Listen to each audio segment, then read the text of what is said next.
When the Muslim Brotherhood started, another thing, Tariq Ramadan is over in Europe, so he's the Linda Sarsour of Europe.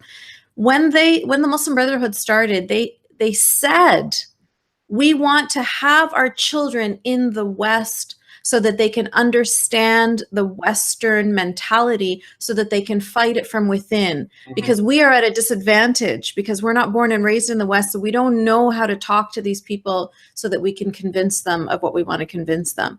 But our children will be able to do that, and our grandchildren will be able to do that. And everything that they had hoped for, unfortunately, is coming to fruition.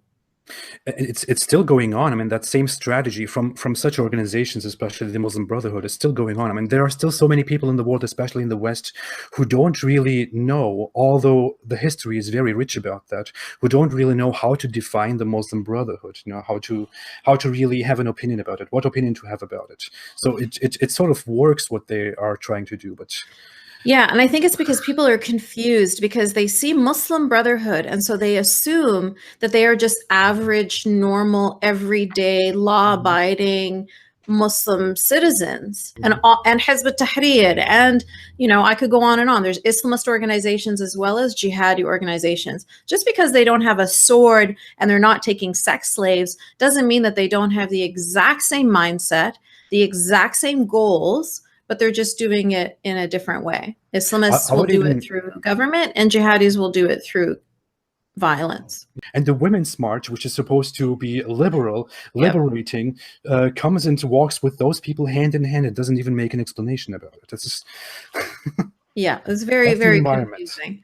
But the good thing about stuff like that happening, I mean, not the good thing, but one positive result of that kind of thing happening is that people, sane, rational human beings, are seeing that, and it's making them speak up, right? There was Jake Tapper from CNN that spoke up against that, and Linda Sarsour called him alt-right or something, which is like... You call Jake Tapper alt-right. Yeah, so it makes people say, like, what is happening? These people are crazy. And that's what we want. We want people to see them for the crazy that they are, because what's frustrating is that people think that they are, perfectly rational human beings, and that they think that they're their friends and that they're working together.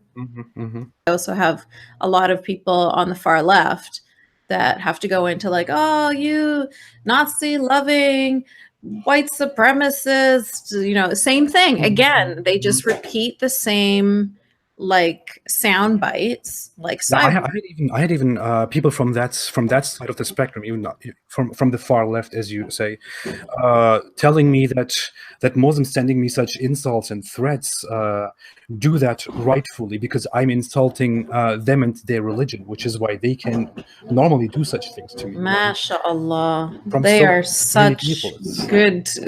Why don't these people just move to Saudi Arabia or Afghanistan or Pakistan, where the blasphemy laws are so strong, and that's the kind of countries that they would appreciate. Spend a year there, or spend 2 years there, or just a few months, and then come back and say the same things again. Yeah. Dare you. Speaking of brainwashing, I wanted to ask you, how much were you involved in... That's a weird question. The terrorist activities? Yeah, I mean, how much were you like sucked into that? So the new term, which didn't exist when I was growing up now, is people start to talk about Islamists. And they talk about Islamism as if it's a separate religion. But I don't like to use the word Islamism because I feel like it's all Islam. But I will use the term Islamist now, which refers to a Muslim who is interested in seeing Allah's word ruling all of the planet. Yeah. So they try to spread Islam through the sword or through government or through immigration or through having babies or through whatever they want to spread Islam. That's where my family belonged. That's where I was. So we were always being taught that the caliphate will rise, and it is our responsibility to join it when it does. And this is not, my family were not unique, because this is why when ISIS became powerful, you saw people from Belgium, from the UK, from Australia, from Canada, from America, from all over the world. All of a sudden, they all just convened like moths to a flame. And everybody's wondering, how did these people get radicalized so quickly? It must be the internet. And they didn't realize, like, no, these people were from birth. They were told this will happen one day. And when it does, you have to join the fight. And I was one of those people. And I really did, I think it's sort of like when Christians get told Messiah is going to come back. Like, yeah, you believe it, but you don't really think it's going to happen in your lifetime. But I did believe it, but I didn't think it was going to happen in my lifetime. And I'm glad that it didn't happen when I was still a practicing Muslim, because I don't know. Yeah. Well, the thing is, as you said, I mean, people try to blame it on this and that, on politics, on the far right, and whatever, all the nonsense. Unemployment. Yeah, unemployment, absolutely, poverty, and complete nonsense. But I mean, it's so easy to see. But people, the problem is when people see it, they just simply deny the existence of it from the very beginning, which is why they can't acknowledge that those people turn to that because of their own ideology. Go into the family, and if families gather and talk about all the people outside, about Christians and the Jews and atheists, it all just comes out. The thing is, they don't reflect it the same way when they are outside and talking to German people or to Canadian people, for example. But inside the house, the conversations that go on there are ones that you would call radical on social media nowadays. Yeah, they have an inside voice and an outside voice. Oh, for sure. Absolutely.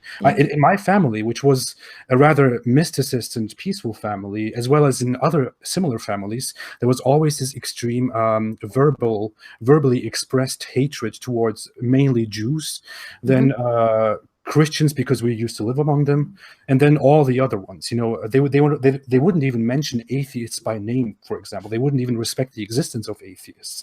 Atheists were just wicked, lost creatures who belong all to hell, and that was the mainstream talk of the Muslim community wherever I went in my life. And people refuse to see that.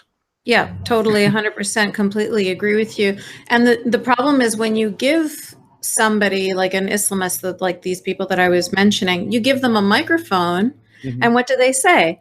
Oh, we love America. We're Muslims and we fight, the same fight you fight, and we're patriotic and we love the flag, and and then they say all their bullshit, and you and I know that it's bullshit, and they know that they're spouting bullshit, but people want to hear that and they want to believe that. And then when you and I come out and we say the opposite is true, don't believe these people, they're not telling you the truth, they don't want to hear what we have to say, because what we have to say makes them uncomfortable, makes it difficult for them to continue on with their lives, living with their heads in the sand.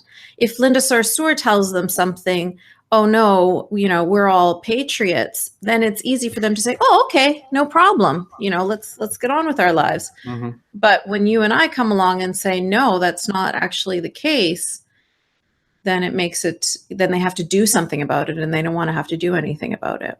Well, I think Linda Sarsour is the I don't know, the worst of that kind, I would say. Yeah. Because if you come from a Muslim background, and if you are against it, if you broke free from that, then it's just so damn obvious what she's doing and what she's actually thinking when she makes tweets like, oh, can't we all just get along? Yeah. Fuck you.